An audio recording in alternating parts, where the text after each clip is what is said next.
It will conduct interviews for new board members for the SABC next week. It says it will tell the National Assembly who it selected for the board in the middle of March. After going through the National Assembly process, the President, Ramaphosa, will make the final appointments and select a chair and deputy chair. That's after the organisation Media Monitoring Africa said it would take legal action if the new board members were not appointed to the SABC in time for the election. William Bird is the Executive Director of Media Monitoring Africa. William, good evening. Thanks for coming in. Good evening. Thanks for having me. Your lawyers had sent legal letters to the committee. You've now received a response. You've received a timeline from the committee that was made public today. Are you satisfied with that timeline? Well, it does cut things a bit tight, but at least now they're committing to making sure that the board members are appointed, which is critical. It's a real pity that it had to take us getting lawyers to send long, detailed, threatening letters before they would act in a way that is appropriate. But be that as it may, the main thing is they need to do their work. There's very little wiggle room, so we really have to hope that the forces that are trying to delay things don't get their way.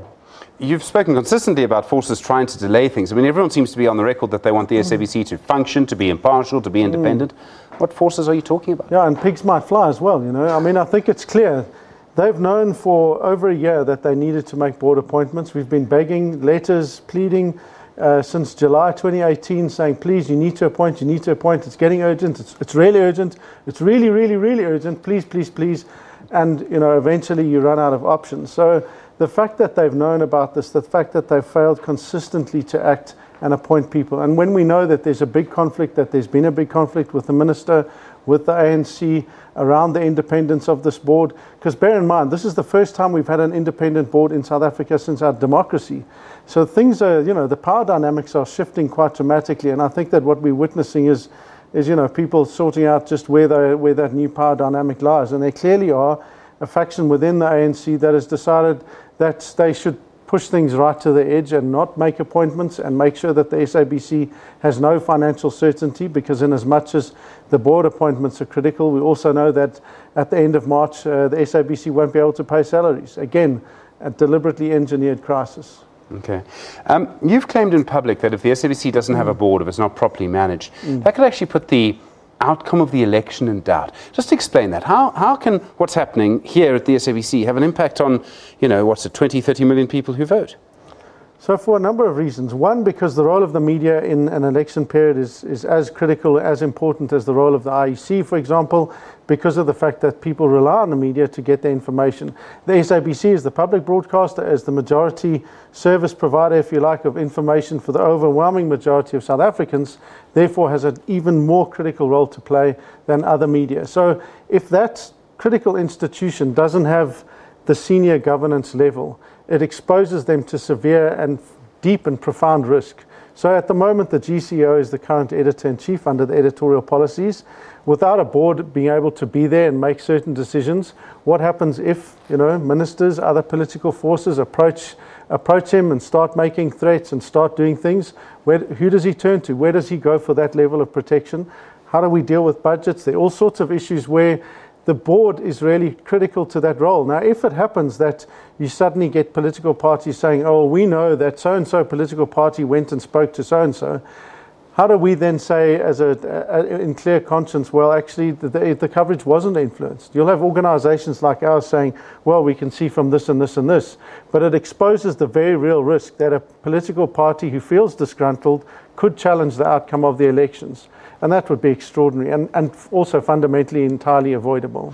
So what you're saying is that any party that loses the elections would say they did not get fair, accurate, free, independent, impartial coverage. Yes. And as a result of that, they did not get access to voters. Yeah, and they could say, well, you see, the board wasn't in place. How do we know that they weren't influenced in order to do these things? Now, the reality is that I think that there's very little, at the moment, evidence to suggest that the news would be that easy to influence. We've seen the SABC asserting in a very positive way, I think, its independence over the last several months. And that's something that we should be encouraging and deepening, not seeking to expose to even graver risk.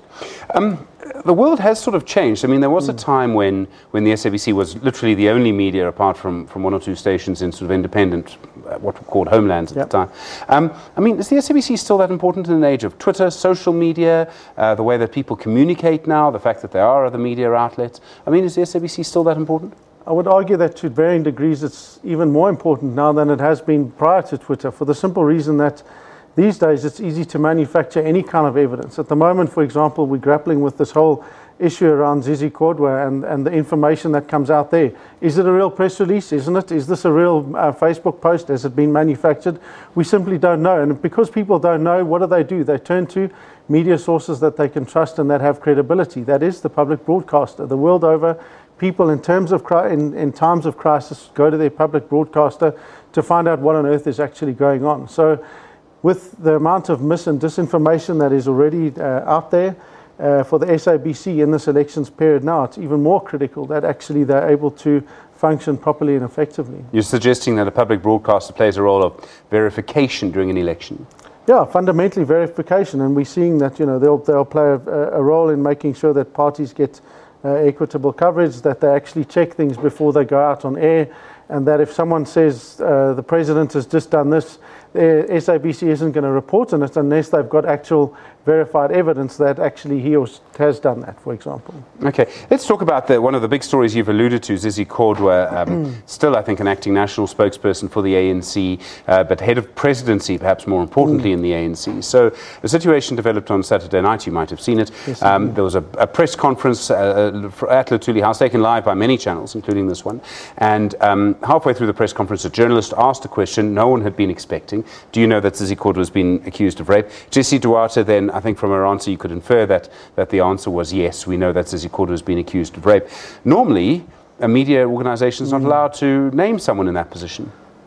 So it is an interesting thing and full of grey areas. Also highlights the difficulty that media and journalists face just in doing their basic job, which is this, is that had the person gone to the police station and laid a criminal charge, and that story had leaked, and they then named him, then they would have been in breach of the law because of the nature of the offence. But because to date, as far as I'm aware, no criminal charge has been opened, no case has been opened, the media are merely relying on credible evidence that they have supported by the ANC itself to say, yes, this is a charge that has been levelled. It is an extraordinary thing, and it gives credence to the idea that there's a bigger political game at play here. The fact that this has come out in the kind of public arena before it was, in the formal criminal justice system, because of course this is an allegation that is so serious that it must go through the criminal justice system.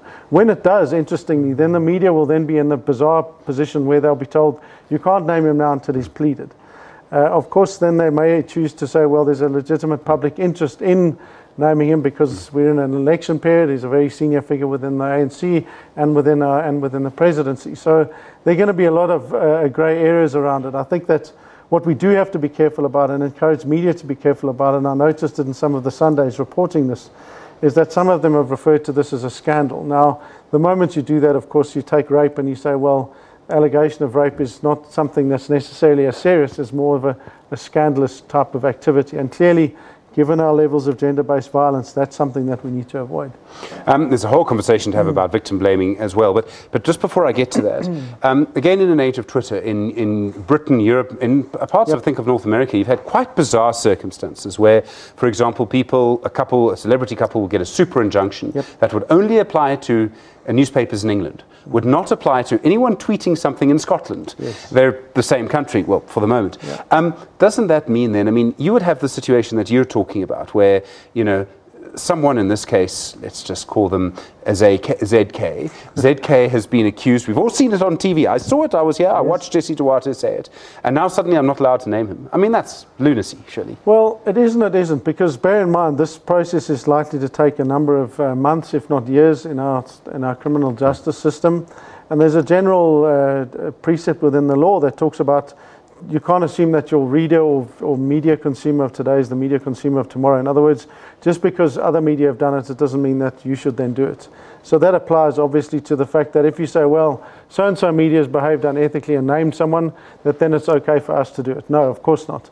But it does mean that we are going to have to navigate how we do deal with naming as it goes. I suspect, though, that he's going to be necessarily trying to fight to clear his name.